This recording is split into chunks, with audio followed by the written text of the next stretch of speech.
দেখুন আমার এখানে একটি শিট দেওয়া রয়েছে এবং এই শিটের মধ্যে কিছু এমপ্লয়ি আইডি দেওয়া রয়েছে এবং এই এমপ্লয়ি আইডিগুলো কোনো সিকোয়েন্স ওয়েতে নেই।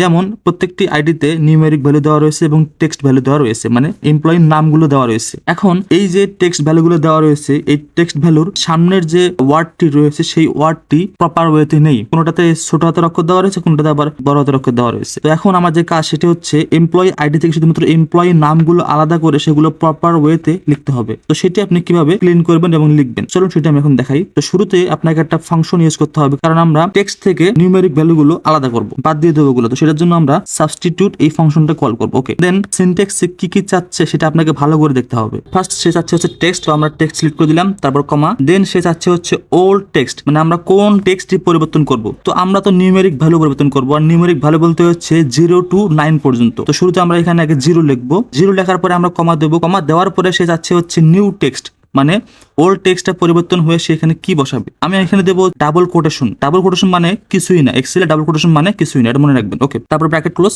এরপরে আমি আরো একবার একদম সামনে ইকুয়ালের পরে সাবস্টিটিউট এই ফাংশনটা কল করব। কল করার পরে আমি আবার মাউসের কার্সরটা আমার ফর্মুলার শেষের দিকে নিয়ে আসবো। এখন দেখেন আমার সিনট্যাক্স শেষে দেখাচ্ছে হচ্ছে টেক্সট, মানে আমার টেক্সট নেওয়া হয়ে গিয়েছে, মানে আমার আগের যে ফর্মুলাটা ওইটাই হচ্ছে মূলত টেক্সট। এরপরে আমি এখন কমা দিলাম, কমা দেওয়ার পরে সে চাচ্ছে হচ্ছে ওল্ড টেক্সট, মানে পুরাতন কোন টেক্সটটা আমি আবার পরিবর্তন করতে চাচ্ছি। তো এবার আমি দেবো হচ্ছে 1 দেওয়ার পর আমি কমা দেবো, কমা দেওয়ার পরে আমি আবার ডাবল কোটেশন দেবো, কারণ আমি 1 এর পরিবর্তে কিছুই চাচ্ছি না। ওকে, ব্র্যাকেট ক্লোজ, আবার কমা। এইভাবে পর্যায়ক্রমে 9 পর্যন্ত একই কাজ করব।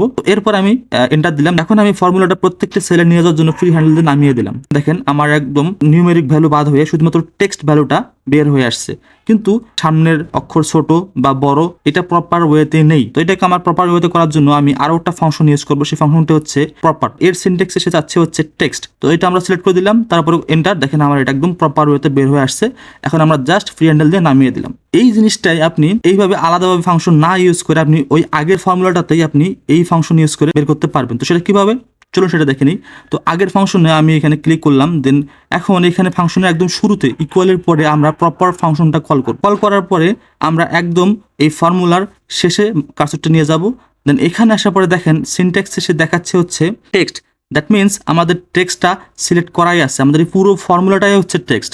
এখন আমরা জাস্ট আরও একটা ব্র্যাকেট ক্লোজ করে দেবো, দেন আমাদের প্রপার ফাংশনটাও ক্লোজ হয়ে গেল। ওকে, এখন আমরা যদি এন্টার দিই, দেখেন আমাদের এই পুরো টেক্সটটা নিউমেরিক ভ্যালু ডিলিট হয়ে গিয়ে জাস্ট টেক্সট ভ্যালু আসছে এবং প্রপার ওয়েতে আসছে। এখন আমরা জাস্ট ফ্রি হ্যান্ডেল দিয়ে নামিয়ে দেবো। দেখেন আমাদের একদম পুরোটাই প্রপার ওয়েতে একদম ডাটা ক্লিন হয়ে লেখাগুলো দেখাচ্ছে। তো ধন্যবাদ সবাইকে ভিডিওটি দেখার জন্য। ভিডিওটি ভালো লাগলে অবশ্যই চ্যানেলটা সাবস্ক্রাইব করবেন।